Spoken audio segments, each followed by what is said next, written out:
Today, we are going to explain the QloApps TripAdvisor review. It helps the admin display TripAdvisor reviews on the search result page and room type page also. Multiple reviews can be displayed on the website through the dynamic slider. Apart from this, I would like to mention that if you need extensions for increasing the sales of your e-commerce store, then you can visit store.webkul.com and explore the number of products for every technology. We also have the user guide for the same in our blog sections, from where you can check the features and configuration and get to know the functionality of the extensions as well. Now let's move back to our video. You can install the module by clicking on Add a new module. I have already installed the module, so let's start with the configuration. There are 3 sections in the configuration: authentication settings, display configuration, and slider settings. In the TripAdvisor authentication settings, there is a field to enter the authentication key. You can obtain your authentication key from TripAdvisor.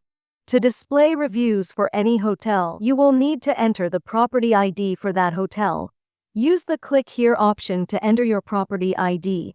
Click on the Edit button for the hotel, go to the Property Mapping tab, enable the Show Review option, enter your property ID, and then click Save. Now, let's return to the configuration page. In the Display Configuration section, there is an option called Review Position Configuration. With the help of this option, you can select the page where the review will be displayed.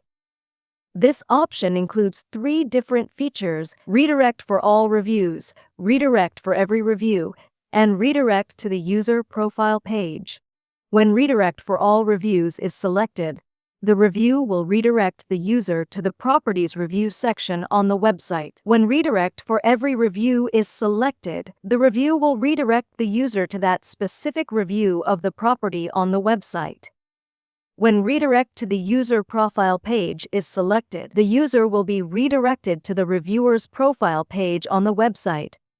If you want to display an image in the footer, you can enable the Show TripAdvisor Image on Footer option and enter the URL that should be displayed in the footer section.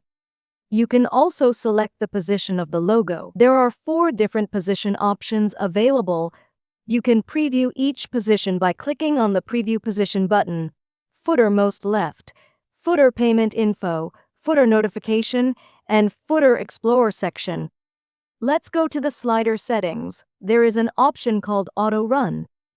You can toggle this option between Yes and No to let the review sliders run automatically. The interval option is used to set the speed of the auto run, and the velocity option is used to define the speed of the sliders in milliseconds. The Show Navigation option is used to display navigation arrows on the review section. The pagination option is used to show the number of reviews, and you can choose the pagination type, such as dots or numbers. Additionally, you can select the slider animation style: basic, coverflow, flip, or cube, and then click Save. Once the module is successfully configured, the guest will see the TripAdvisor reviews according to the selected position and configuration settings. Let me show you. Here, you can see the TripAdvisor review on the search results page. I selected the search results page for display, and it's also visible on the room type page. Additionally, there is a tab to view the TripAdvisor reviews. This is all about the module. So this is the functionality of this module. I hope you liked it. If you have any queries, contact us at support@webkul.com or raise a ticket at webkul.uvdesk.com. Thanks for watching, and subscribe to our channel and hit the bell icon for the latest update.